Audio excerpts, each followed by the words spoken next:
Welcome back to my mental health and crime channel. My name is Huda London. This is for entertainment purpose only. This is the case of the Idaho quadruple murders. May the 4 victims rest in peace, condolence to their families, and may the correct justice be served. Pay attention to the light that is flashing, or the light that is near the girl's house, the bright light. This was from the earlier clips in the beginning, and it came on the news channels too. They believe that this was when the horrific murders took place.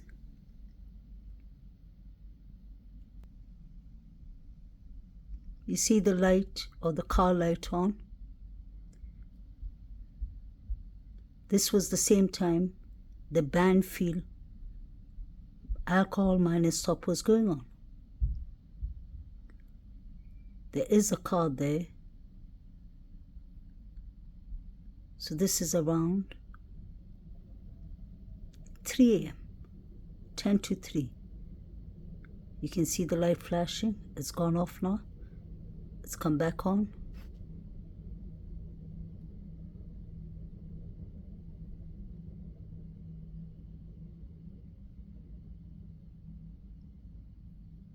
It's clear to see it's a car because the light dims. You'll see that.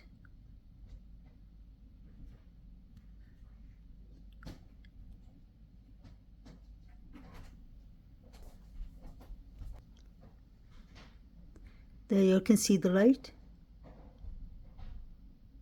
Yes, it is a car light. And that is in front of the girl's house. When you zoom it in, although the picture is blurry, you can see the light. This was before 3 a.m., almost close to 3. The figures that we saw, let's remember, was at 3:12 in the morning. And then we have the Banfield alcohol minor body cam stop. So we have 3 things happening around these areas. We have the figures running, 4 to 5 figures. We have the minors basically walking away or running away from the police, although they've been told to stop. And we have this light flashing. It's a bit blurry, but you can see where the light is coming from. People used to say at the start and discuss and say that it's the girl's bedroom light or toilet light that's on. It isn't a light, it's a car. You have the police car there. This is what the police put up. Detectives are looking for contact to the events and people involved in these murders to assist with the ongoing investigation.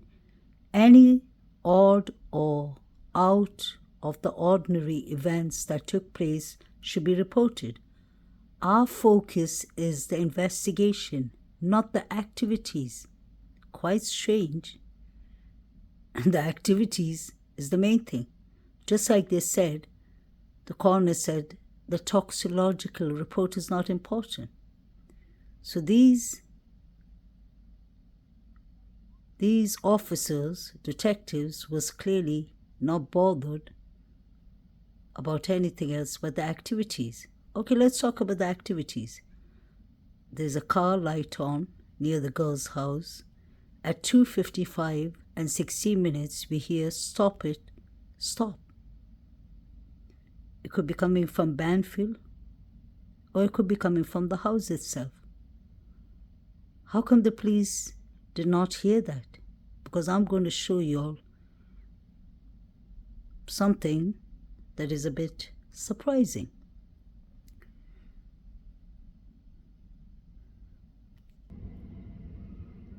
This is what the police put up. A summary: on the evening of November 12th, Kaylee Congalves and Madison Morgan were at a local bar called the Corner Club at 202 N Main Street in downtown Moscow between 10 p.m. and 1:30 a.m. on November the 13th.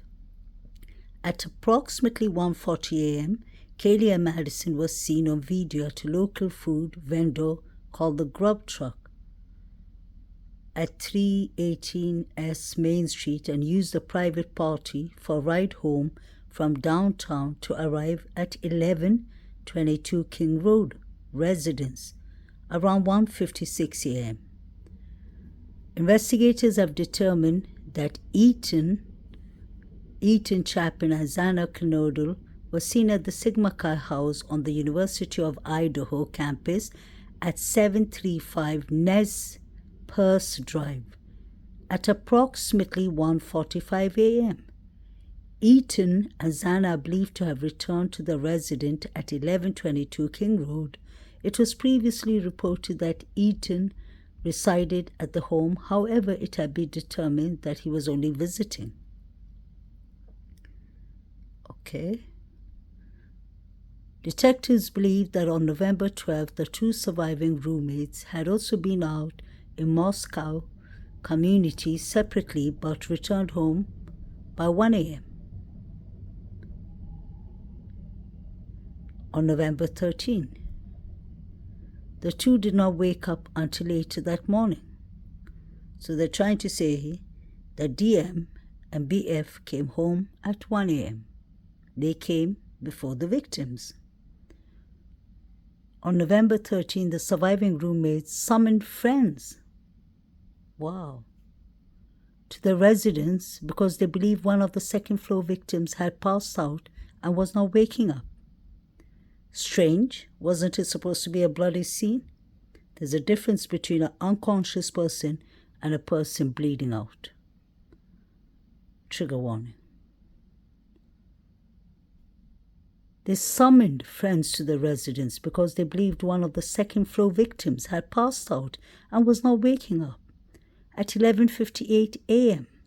That's 8 hours. If you count from 3 a.m., or just say if this incident happened at 2 a.m., like Eaton, his mother was saying, that becomes 9 hours. A 911 call requested aid for an unconscious person.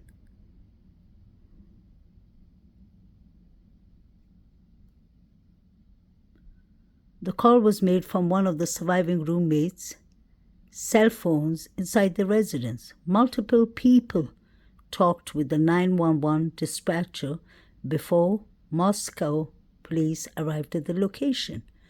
Officers entered the residence and found 2 victims on the second floor and 2 victims on the third floor. Autopsies were conducted on November 17th. Very interesting, because on November 17th is when the FBI joined the investigation. The later county coroner confirmed the identity of the 4 murdered individuals and the cause and manner of death as a homicide by stabbing. The coroner stated the 4 victims were likely asleep. That wasn't the case.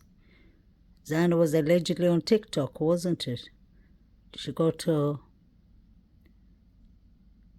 food, allegedly, which I don't believe. I believe somebody was on Xana's phone. The coroner stated the 4 victims were likely asleep. Some had defensive wounds. How can you be asleep and have defensive wounds? And each was stabbed multiple times. There was no sign of assault. Okay. There's been extensive media interest regarding an incident at Taylor Avenue and Banfield on November 13th, 2022 at 3:00 a.m.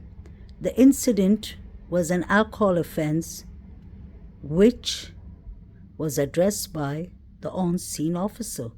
This call is not related to the murder investigation. I disagree. I believe it's very related to it. For further details regarding this incident at Moscow, I'm trying to pronounce it, Police Department public records requests can be submitted referencing incident number 22, M for Mother, O for Oscar, 9896. We have not changed our belief that the murders were a targeted attack. However, investigators have not concluded if the target was the residence or its occupants. There have been media questions about September 12, 2022 incident regarding an argument between a group of people walking on the University of Idaho bike path and cyclists. It was reported that during the confrontation, the cyclist displayed a folding knife. Both parties dispersed and there was no injuries. The cyclist turned himself into the police. The case was investigated and misdemeanor charges was referred to Moscow City Attorney Office. There is no connection between the individuals involved in this incident and the current murder investigation. How would they know? Somebody was roaming around threatening people on the school or college or university premises on the 12th of September, and the police are debunking it. In the first week, both parties dispersed and there was no injuries. The cyclist turned himself into the police. That is good. The case was investigated and misdemeanor charges was referred to Moscow City Attorney's Office. There is no connection between the individuals involved in this incident and the current murder investigations. There have been media questions regarding February 22 death on Baker Street. That would be Hannah Clear. May she rest in peace. The Latter County Coroner's Office has confirmed the death was due to an overdose. Did they find out if she overdosed herself or if she was overdosed by someone? This case is not related to the ongoing murder investigation. There have been online reports of a red Mustang on S. Deacon Saint being processed as part of the murder investigation. This information is not accurate and the vehicle is not connected to the incident. Nothing is connected to this incident. That's strange enough. I heard about the red Mustang and the forensics were checking it. I believe there was a red Mustang or a red car seen outside the Corner Club when Jack Showalter left in anger. There have been reports on the red Mustang, S. Deacon Street, being processed as part of the murder investigation. This information is not accurate and the vehicle is not connected to this incident. The identity of the 911 caller has not been released, but now we know. According to Watt's obsession, it was Hunter Johnson and multiple people. Let's not forget.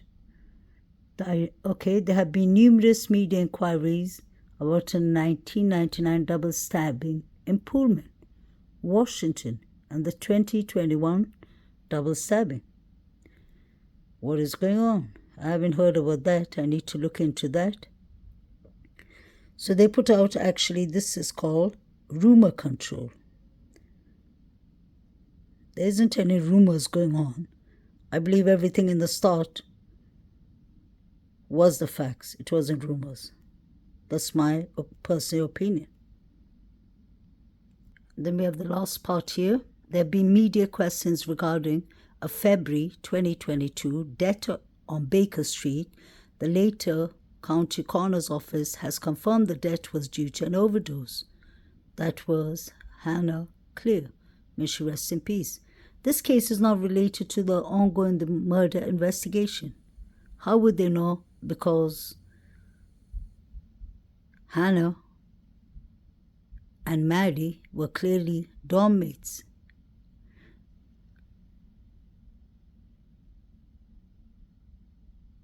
1999, a double stabbing in Pullman, Washington, and the 2021 double stabbing with one death in Salem, Oregon. Yeah, we've heard of that. Detectives are also aware of Moscow police incident on the report of deceased animal left on the resident's property. This was determined to be wildlife activity and not related to the murders.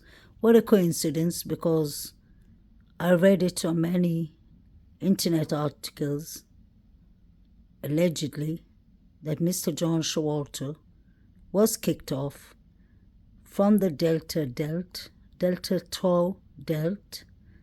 That's where the poor young boy used to attend until he was found on the riverside or on the Paradise Creek. Lindo, Hudson Lindo. So John Showalter was said to have been throwing animals, dead animals. But that can just be a rumor, or it could be the truth. So I don't know if this incident is related with the dead animals, but there were dead coyotes being thrown in front of the sororities and the frats. So this is all important to investigate. And this incident is related to, did Kaylee have a stalker? It was debunked, but at the same time, we heard the iPhone or Apple shop that said that Kaylee did have a stalker. I know I've shown y'all this body cam footage plenty of times because I believe it's important. I explained to y'all that Chris McDonough from the interview room, who's a detective with over 30 years experience, captured one important thing at 2:55 in the morning and 16 seconds. It's when a female is yelling, "Stop it, stop." It's strange that the police didn't hear it. And in the other body cams, we don't hear it clearly unless you wear a headset. But this is from Law and Crime Network, which we all know is a big channel.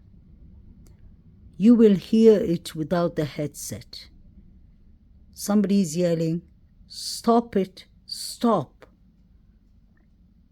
And we saw the car light on, the headlights near the girl's house.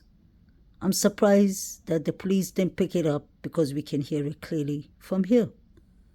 Where did these three young men come from? Were they involved, allegedly? They said they didn't know which party they came from. One of them said, I think his name is Matt. All these are important things because these three boys are clearly lying. I'm surprised that this body cam, I'm sure it's been investigated, but I hope they followed each and every thing that was happening. These three boys refused to stop when the police called them. They even said, "We thought y'all were fake cops." That is strange. They kept on continuing walking before the policeman ran after them and put on the torch. Did they throw anything in the field? Because after they got the citation tickets, they went the same direction. They could have picked up whatever they threw, if it was a weapon, if it was drugs, if it was anything. These boys wasn't checked. They had their hands in their pocket. One had his hands crossed on each other. You can clearly see one with Vans shoes. That was the footprint that was found in front of Dylan's room. One of them has a glove or something that looks like a glove. I'll just play it now and pay attention to it. At 2:55 and 16 seconds. He goes, "No, they stopped him." Huh? No, they just took off. I told him to stop it. Hey, Moscow police, come back here.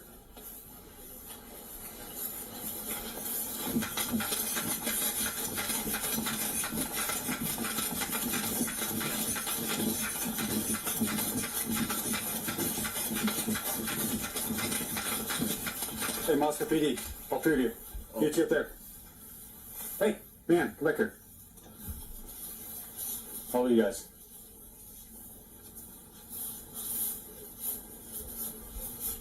Oh, sorry. How old are you guys? Taking out 21? Yeah.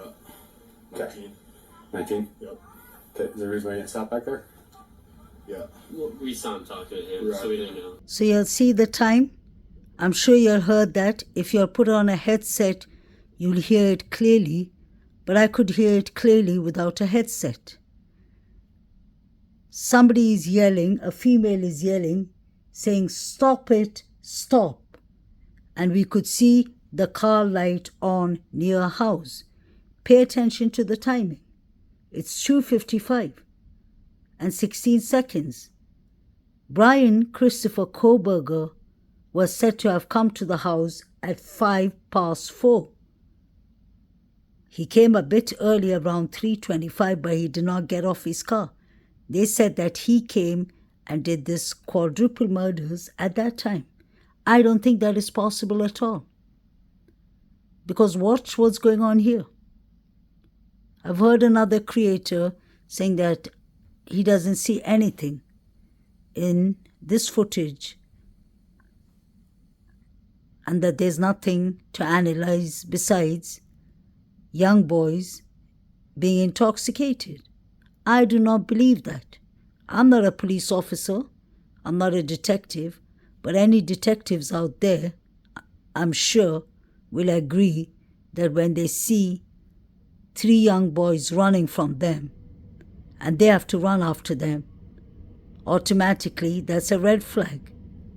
They should have checked their pockets. They should have checked what these 3 young men were up to. And I'm surprised they missed the part when a young female is yelling. She could have been yelling from the Sigma Chi. She could have been yelling from the field. She could have been yelling in front of a house or inside the house. It is so sad and disturbing that this was missed. I'll play it one more time, and then I'll play the clip where Chris McDonough explains it better.